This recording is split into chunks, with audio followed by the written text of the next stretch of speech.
Hello everyone, welcome back to Pudimi collections. కొత్తగా మన channel ఎవరైనా చూస్తున్నట్లయితే ప్లీజ్ అండి సబ్స్క్రైబ్ అయితే చేసుకోండి.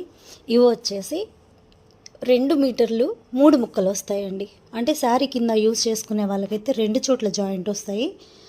కస్టమైజేషన్కి అయితే ఇంకా నో ప్రాబ్లం, ఫ్యాబ్రిక్ అయితే అవసరం ఉంది. ఇవి డైరెక్ట్ శారీస్ అయితే 600 to 700 ఉంటాయండి ఈ క్వాలిటీ వచ్చేసి. అండ్ ఇవి 2 జాయింట్లు వస్తాయి కాబట్టి 199 రూపాయలు మాత్రమే ప్రతి ఒక్కటి కూడాను. ఇదిగోండి ఎగ్జాంపుల్ ఏంటంటే ఇలా చూపిస్తున్నాను చూడండి. సగం ఇలాగా 2 మీటర్లలో సగం ఇలాంటివి 3 ముక్కలు వస్తాయి. కేవలం 199 రూపాయలు మాత్రమే. ఈరోజు 5th జూన్ నైట్ 8 PM అయితే లైవ్ ఉంటుంది. సో లైవ్లో అయితే మీట్ అవుదాం. నేను మీ అందరి కోసం వెయిట్ చేస్తూ ఉంటాను. మీరు కూడా రావాలి ఖచ్చితంగా, చాలా బాగుంటాయి. అండ్ మన సిస్టర్స్ తోటి హ్యాపీ కన్వర్సేషన్స్, చిట్ చాట్స్ అన్నీ బాగుంటాయి. త్వరగా వచ్చేయండి, నేను వెయిట్ చేస్తూ ఉంటాను. Love you all, bye.